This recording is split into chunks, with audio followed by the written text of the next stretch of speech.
نحمدہ ونصلی ونسلم علی رسولہ الکریم اما بعد فاعوذ باللہ من الشیطان الرجیم بسم اللہ الرحمن الرحیم انما یرید اللہ لیذہب عنکم الرجس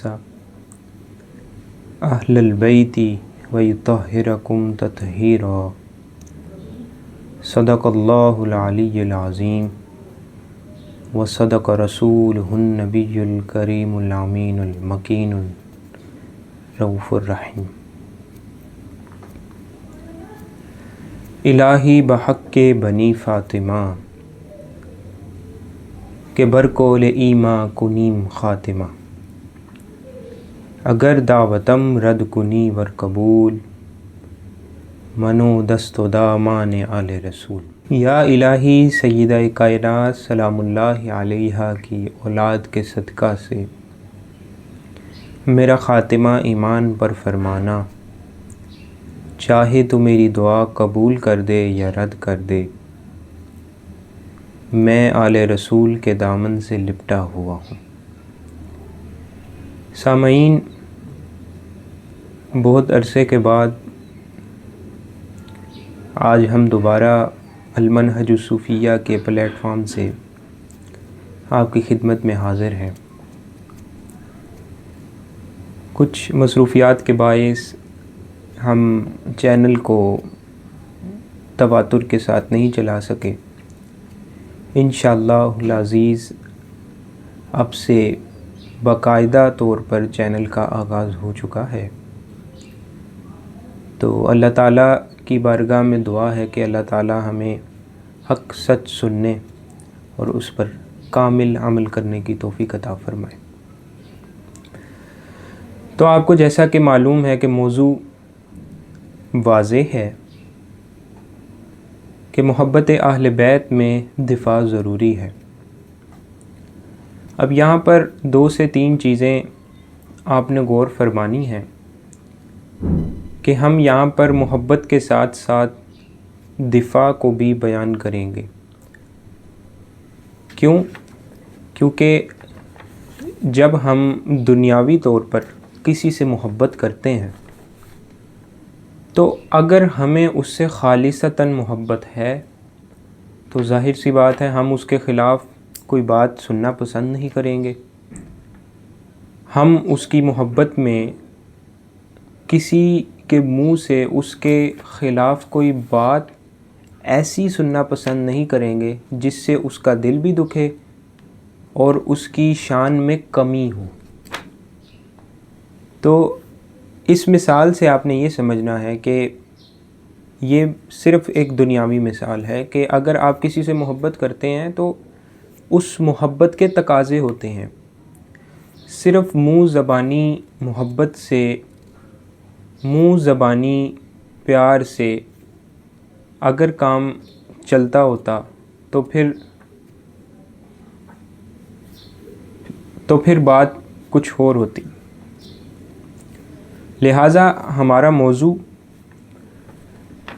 آج اس محبت کا دفاع کرنا، اس کے ضمن میں ہم اس موضوع کا آغاز کر رہے ہیں۔ انشاءاللہ پوری تفصیل سے بیان کیا جائے گا، قرآنی آیات کے ساتھ ساتھ احادیث مبارکہ بما روایت، بما حدیث کا نمبر، بما حوالہ جات، سارا کچھ اس میں بیان کیا جائے گا۔ تو میں نے قرآن مجید کی سورۃ الاحزاب آیت نمبر 33 کی تلاوت کی، جس میں اللہ تعالیٰ فرماتا ہے کہ انما یرید اللہ لیذہب عنکم الرجس اہل البیت ویطہرکم تطہیرا، کہ بے شک اللہ تعالیٰ نے اس چیز کا ارادہ کیا ہے کہ اے اہل بیت آپ سے ہر قسم کا گناہ، ہر قسم کی میل کچیل آپ سے دور فرما دے۔ یہاں پر صرف دور فرما دینا ہی اللہ تعالیٰ نے اس پر بات ختم نہیں کی، فرمایا کہ تمہیں خوب پاک کر دے، یعنی اس میل کچیل کو دور کر کے اللہ تعالیٰ نے ساتھ یہ بھی فرمایا وَيُطَهِّرَكُمْ تَطْهِيرًا، تمہیں خوب پاک کر دے۔ تو اسی پر اس آیت کے ضمن میں ہم احادیث کو بیان کریں گے جو صحیح الاسناد روایت ہوں گی۔ تو سب سے پہلے صحیح مسلم کی حدیث انٹرنیشنل نمبر کے مطابق 2424۔ یہاں پر ایک بات میں ذکر کرتا چلوں کہ کچھ لوگ اعتراض کرتے ہیں کہ احادیث پڑھی جاتی ہیں تو خالی ترجمہ پڑھا جاتا ہے، تو اس چیز کو یہاں پر مد نظر رکھا گیا ہے، تو اس لیے ساتھ متن بھی پڑھا جائے گا اور ترجمہ بھی پڑھا جائے گا تاکہ بات کو مکمل طور پر ہم سامنے لا سکیں اور بات مکمل طور پر واضح ہو جائے۔ حضرت عائشہ رضی اللہ عنہا سے روایت ہے کہ قالت عائشہ خرج النبی صلی اللہ علیہ وآلہ وسلم غداة وعلیہ مرط مرحل من شعر اسود فجاء الحسن بن علی فأدخله ثم جاء الحسین فدخل معه ثم جاءت فاطمة فأدخلها ثم جاء علی فأدخله ثم قال انما يريد الله ليذهب عنكم الرجس اهل البيت ويطهركم تطهيرا۔ حضرت عائشہ رضی اللہ عنہ سے روایت ہے کہ حضور علیہ الصلوۃ والسلام صبح کے وقت نکلے، آپ کے جسد اطہر پر کجاووں کے نقوش والی کالی اون کی ایک موٹی چادر، امام حسن علیہ السلام آئے تو آپ نے انہیں چادر کے اندر لے لیا، پھر امام حسین علیہ السلام آئے تو آپ نے انہیں بھی شامل فرما لیا، پھر سیدہ کائنات سلام اللہ علیہا آئیں تو انہیں بھی شامل فرما لیا، پھر مولا علی علیہ السلام آئے تو انہیں بھی اندر شامل فرما لیا۔ اما عائشہ صدیقہ رضی اللہ تعالیٰ عنہ یہاں پر فرماتی ہیں کہ شامل کرنے کے بعد یہ آیت حضور علیہ الصلوۃ والسلام نے تلاوت فرمائی انما یرید اللہ لیذھب عنکم الرجس اہل البیت ویطہرکم تطہیرا۔ تو سامعین، یہاں سے یہ بات واضح ہوتی ہے کہ یہ آیت کا مصداق پنجتن پاک ہے۔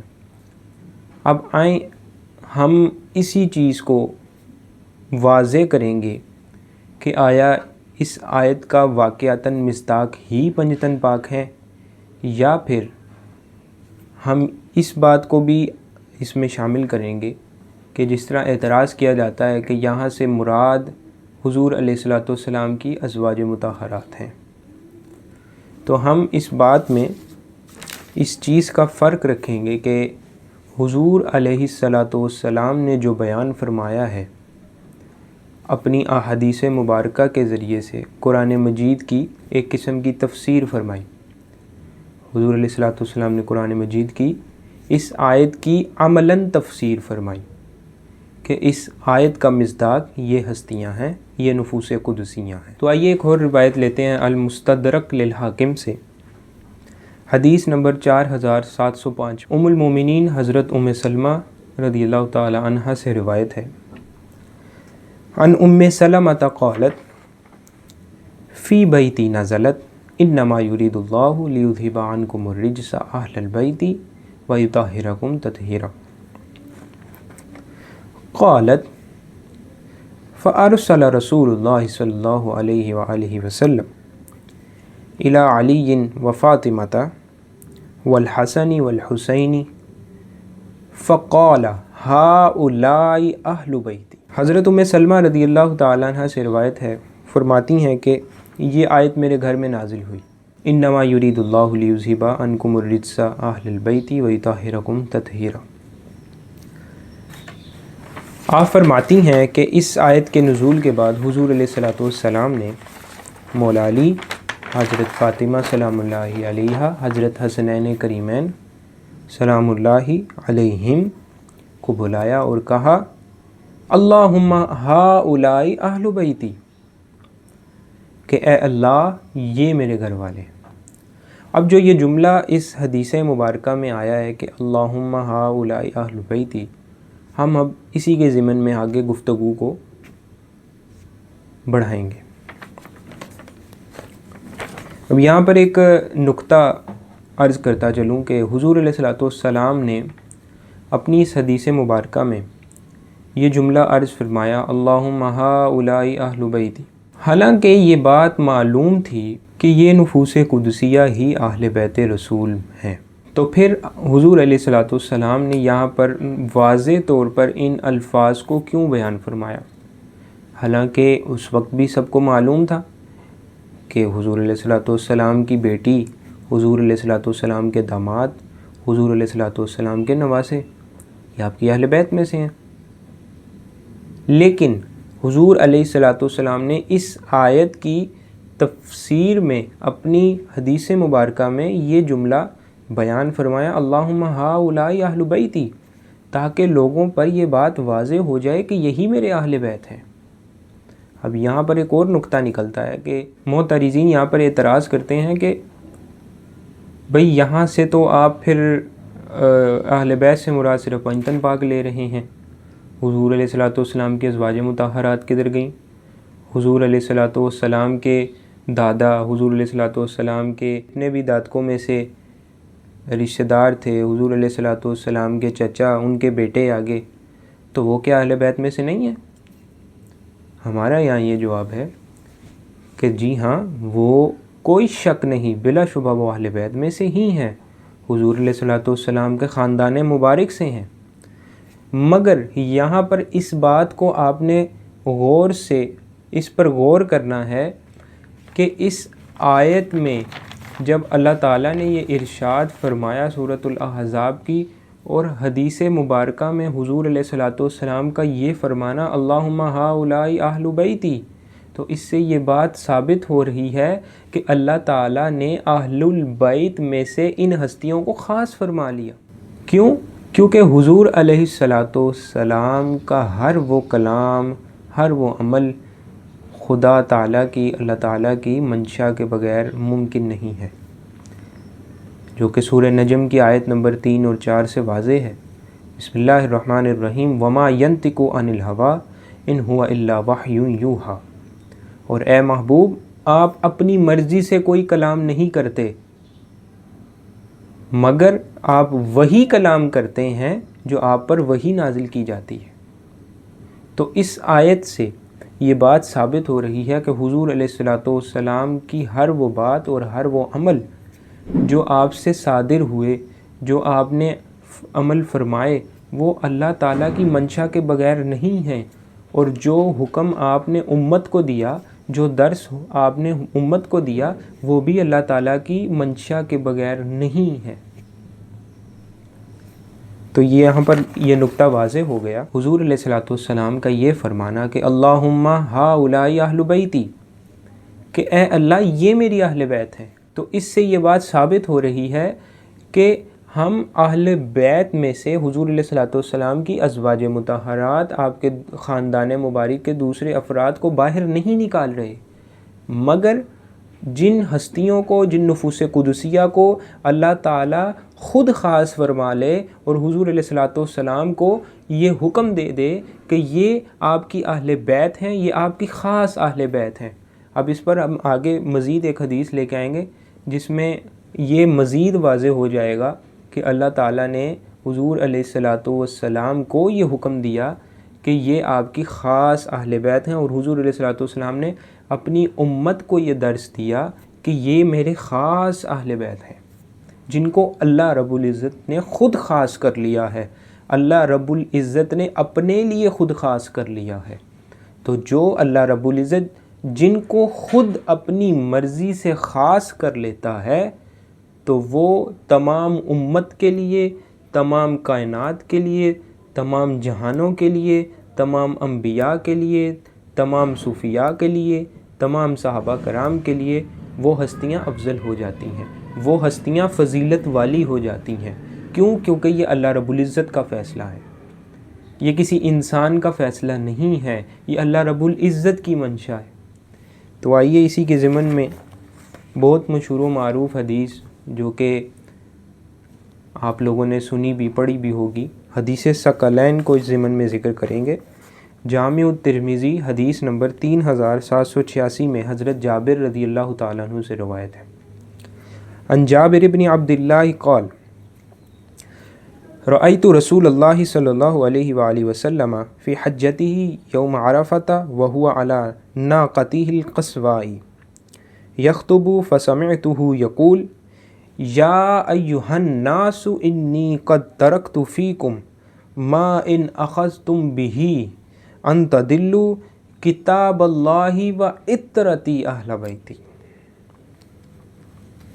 حضرت جابر بن عبداللہ رضی اللہ تعالیٰ عنہ فرماتے ہیں کہ میں نے حضور علیہ الصلاۃ والسلام کو حجۃ الوداع میں عرفہ کے دن دیکھا، آپ اپنی اونٹنی قصوہ پر سوار ہو کر خطبہ فرما رہے تھے۔ میں نے آپ کو فرماتے ہوئے سنا، اے لوگو، میں تم میں ایسی چیز چھوڑے جا رہا ہوں کہ اگر تم اسے پکڑے رہو گے تو ہرگز گمراہ نہ ہوگے۔ اور وہ دو چیزیں کیا ہیں؟ ایک اللہ کی کتاب، دوسرے میرے عطرت یعنی میرے اہل بیت۔ اب یہاں پر اس موضوع کے ضمن میں یہ حدیث بیان کرنے کا مقصد یہ ہے، اس حدیث مبارکہ میں عطرت کا لفظ آیا۔ اب آئیے جانتے ہیں کہ عطرت کا لفظ کیا ہے، اس کا مطلب کیا ہے، اس کا مقصد کیا ہے۔ تو صاحب لغت فرماتے ہیں کہ عطرت کا لفظی معنی نسل، بہت قریبی، بہت خاص رشتہ دار ہیں، اور لغت میں یہ بھی آیا ہے کہ عطرت کا لفظ خاص حضور علیہ الصلاۃ والسلام کی آل کے لیے، آپ کی اولاد کے لیے استعمال ہوا ہے۔ اب ہم تاریخ میں جاتے ہیں تو تاریخ سے پوچھتے ہیں کہ اولاد رسول حضور علیہ الصلاۃ والسلام کی اولاد پاک کہاں سے چلی اور کس سے چلی؟ تو یہ ہم سب کو پتہ ہے، معلوم ہے، واضح ہے کہ سیدہ کائنات سلام اللہ علیہا سے ہی حضور علیہ الصلاۃ والسلام کی اولاد آگے چلی۔ اب ہم اپنے اسلاف سے بھی پوچھ لیتے ہیں عطرت کا جو لفظ آیا ہے اس کا کیا مقصد ہے، اور حدیث مبارکہ میں کون لوگ مراد ہیں، اہل بیت سے مراد کون لوگ ہیں؟ تو تفسیر ابن کثیر میں حافظ عماد الدین ابن کثیر نے حضرت عائشہ رضی اللہ تعالیٰ عنہ اور حضرت انس بن مالک رضی اللہ تعالیٰ عنہ سے روایت لی ہے۔ وہ فرماتے ہیں کہ اس حدیث مبارکہ میں جو لفظ اہل بیت آیا ہے اس کا مصداق پنجتن پاک ہے۔ اب یہ کوئی عام بندہ نہیں فرما رہا، یہ کوئی عام بندہ نہیں کہہ رہا۔ کون کہہ رہا ہے؟ حضور علیہ الصلاۃ والسلام کی زوجہ محترمہ ام المومنین حضرت عائشہ صدیقہ رضی اللہ تعالیٰ عنہ اور حضور علیہ الصلاۃ والسلام کے صحابی حضرت انس بن مالک رضی اللہ تعالیٰ عنہ وہ فرما رہے ہیں۔ اسی طرح ہم مختلف تفاسیر کی کتب میں جاتے ہیں تو تفسیر طبری میں بھی یہی بات ذکر فرمائی گئی کہ صحابہ کرام رضی اللہ تعالیٰ عنہم سے روایت لی گئی کہ اس حدیث مبارکہ میں اہل بیت سے مراد پنجتن پاک ہے۔ اسی طرح تفسیر الدر المنصور میں بھی یہی بات ذکر کی۔ اب میں تھوڑا سا واپس چلتا ہوں لفظ عطرت کی طرف۔ اب لفظ عطرت میں ایک نقطہ یہاں پر پیش کروں گا، جو ہم نے موضوع کے آغاز میں جو آیت پڑھی اس میں ایک اعتراض کا ذکر ہوا کہ لوگ اس سے اعتراض کرتے ہیں کہ یہاں سے اہل بیت سے مراد صرف ازواج مطہرات ہیں، جبکہ ایسا نہیں ہے۔ جو روایات آپ کے سامنے پیش کی گئیں صحابہ کرام رضوان اللہ تعالی علیہم اجمعین کا آپ کو نظریہ بتایا گیا کہ انہوں نے یہ فرمایا کہ اس آیت میں اہل بیت سے مراد، اس حدیث میں اہل بیت سے مراد پنجتن پاک ہیں۔ ایک تو وہ بات واضح ہو گئی۔ اب جب ہم عطرت پر آتے ہیں، لفظ عطرت پر، تو صاحب لغت کہتے ہیں کہ عطرت خاص اولاد رسول کے لیے لفظ آیا ہے۔ اب ہم اس بات پر غور کریں گے کہ اگر عطرت کا لفظ خاص اولاد رسول صلی اللہ علیہ وآلہ وسلم کے لیے آیا ہے تو اولاد رسول میں ازواج مطہرات تو نہیں آتی۔ یہ تو ہر اس ذی شعور بندے کو پتہ ہے کہ اس کی زوجہ اس کے خون میں نہیں آتی، اس کی اولاد اس کے خون میں آتی ہے، جس سے وہ پیدا ہوا ہو یا جس کو اس نے جنا ہو۔ جس سے وہ پیدا ہوا ہو یا اس کی اولاد ہو وہ اس کا خون ہے، جبکہ زوجہ خون میں نہیں آتی۔ اب یہاں پر میں پھر وہی بات عرض کروں گا کہ اس سے مراد یہ قطعاً نہیں ہے کہ اہل بیت میں سے ازواج مطہرات کو نکالا جا رہا ہے، نہ۔ یہاں پر ایک خاص آپ کو نقطہ بتایا جا رہا ہے کہ حضور علیہ الصلوۃ والسلام نے جن کو خاص کر لیا، اور یہ حضور علیہ الصلوۃ والسلام نے نہیں کیا، وَمَا يَنطِقُ عَنِ الْهَوَىٰ إِنْ هُوَ إِلَّا وَحْيٌ يُوحَىٰ کے تحت اللہ تعالیٰ نے ان کو خاص فرما لیا۔ تو اس خاصیت کی وجہ سے ان نفوس قدسیہ کو بیان کیا جا رہا ہے کہ یہاں سے مراد یہ نفوس قدسیہ ہیں، یہاں سے مراد ازواج مطہرات کو اگر ہم لیں گے تو یہ حدیث پھر کدھر جائے گی؟ یہ لفظ عطرت کا آنا کدھر جائے گا؟ جبکہ لفظ عطرت سے مراد اولاد رسول ہے صاحب لغت کے نزدیک، اور اگر ہم ازواج مطہرات کو لیں گے تو ازواج مطہرات خون میں تو نہیں آئیں گی، بالکل وہ حضور علیہ الصلوۃ والسلام کے خاندان میں سے ہیں، اس میں کوئی شک نہیں ہے، مگر یہاں پر جن نفوس قدسیہ کو خاص کر لیا گیا ہے وہ یقیناً اور بلا شک و شبہ پنجتن پاک علیہ السلام۔ اب اسی کی مزید آگے وضاحت میں جامع الترمذی 3712 کے مطابق حضور علیہ الصلوۃ والسلام نے فرمایا، یہ حضرت ام سلمہ کی روایت ہے، ایک طویل حدیث کا کچھ حصہ لیا گیا ہے۔ حضور علیہ الصلوۃ والسلام فرماتے ہیں، اللہم ہؤلاء اہل بیتی فاذھب عنہم الرجس وطہرہم تطہیرا۔ اے اللہ، یہ میرے اہل بیت ہیں، تو ان کی ناپاکی کو دور فرما دے اور انہیں اچھی طرح پاک کر دے۔ اس کے آگے حضرت ام سلمہ رضی اللہ تعالیٰ عنہ نے عرض کیا، اللہ کے نبی، میں بھی انہی میں سے ہوں۔ اب اس کے آگے حضرت ام سلمہ رضی اللہ تعالیٰ عنہ نے عرض کیا، اے اللہ کے نبی، کیا میں بھی ان کے ساتھ ہوں؟ تو حضور علیہ الصلوۃ والسلام نے بڑی شفقت سے اور بڑے پیار سے فرمایا کہ اے میری زوجہ، تو بالکل کوئی شک نہیں تو خیر پر ہے، مگر تو ان کے ساتھ نہیں آ سکتی۔ کیوں نہیں آ سکتی؟ کیونکہ یہ میرا فیصلہ نہیں، یہ اللہ رب العزت کا فیصلہ ہے۔ اب آپ کو یہاں سے یہ بات معلوم ہو جانی چاہیے، اس میں کوئی ڈیبیٹ، اس میں کوئی مقابلہ بازی نہیں ہے، صرف ایک نقطہ بیان کیا جا رہا ہے جو احادیث کی روح سے بیان کیا جا رہا ہے، کسی منطقی بات، کسی تاریخی بات، کسی افسانے سے، کسی واقعہ سے یہ بیان نہیں کیا جا رہا، یہ حضور علیہ الصلوۃ والسلام کی زبان اطہر سے نکلی ہوئی احادیث مبارکہ سے بیان کیا جا رہا ہے کہ یہ فیصلہ میرا نہیں ہے، یہ اللہ رب العزت کا فیصلہ ہے۔ اسی طرح ایک اور روایت میں ملتا ہے کہ جب حضرت جبرائیل علیہ السلام یہ آیت لے کر حضور علیہ الصلوۃ والسلام کے پاس آئے تو انہوں نے بھی یہی خواہش کہ جب حضور علیہ الصلوۃ والسلام نے اپنی چادر کے اندر ان 4 ہستیوں کو جب جمع فرمایا تو جبرائیل علیہ السلام نے بھی یہی خواہش کی کہ کیا اے اللہ کے نبی، میں بھی اندر آ سکتا ہوں؟ حضور علیہ الصلوۃ والسلام نے کہا، نہ، تو اپنی جگہ پر رہ، یہ اللہ کا فیصلہ ہے، یہ میرا فیصلہ نہیں۔ تو ناظرین، آپ نے یہاں پر اس بات پر غور کرنا ہے کہ حضور علیہ الصلوۃ والسلام نے اللہ تعالیٰ کے حکم کے مطابق 4 ہستیوں کو جمع فرمایا اور حضور علیہ الصلوۃ والسلام کی ذات مبارکہ جن کے صدقہ سے اس پوری کائنات کو تخلیق کیا گیا، ان نفوس قدسیہ کو جمع فرما کر اللہ رب العزت کے نزدیک اس کائنات کا سب سے افضل ترین خاندان حضور علیہ الصلوۃ والسلام نے جمع فرما دیا۔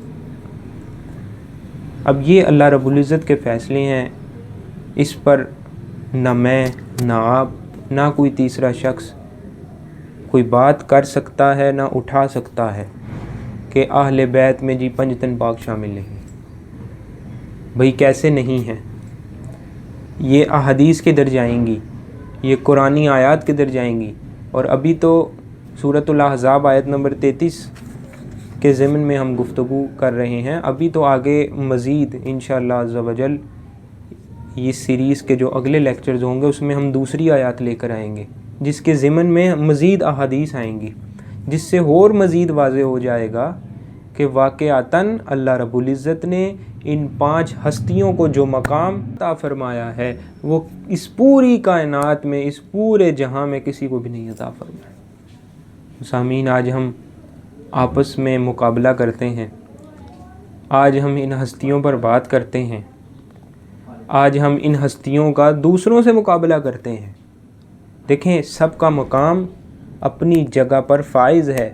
یہ میں اور آپ ڈیسائیڈ کرنے والے نہیں ہیں. یہ مقامات صرف اور صرف اللہ رب العزت اور اللہ رب العزت کے پیارے حبیب صلی اللہ علیہ وآلہ وسلم کو ہی معلوم ہے کہ کون کیا ہے تو کون کیا ہے.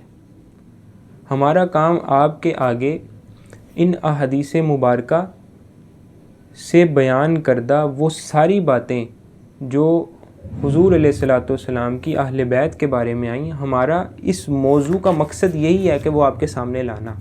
اللہ رب العزت نے اہل بیت کو وہ مقام عطا فرمایا ہے کہ ہم ایک ذرہ برابر بھی ان کی شان کو بیان کرنا چاہیں تو ہم ایک ذرے کے برابر بھی شان کو بیان نہیں کر سکتے.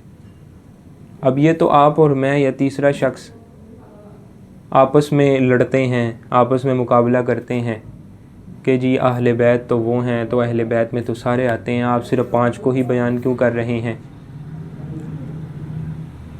اب یہاں پر بہت سارے سوالات ہوتے ہیں، مگر اس موضوع کا مقصد ہی یہی ہے کہ محبت اہل بیت میں دفاع ضروری ہے.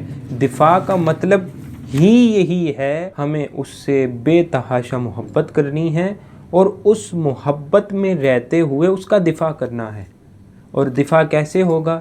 دفاع ایسے ہی ہوگا کہ جو شان اللہ تعالیٰ نے جن نفوس قدسیہ کو عطا فرمائی ہے، ہم نے ان کی شان کو اسی طریقے سے بیان کرنا ہے جس طرح اللہ رب العزت نے ان کی شان بیان فرمائی.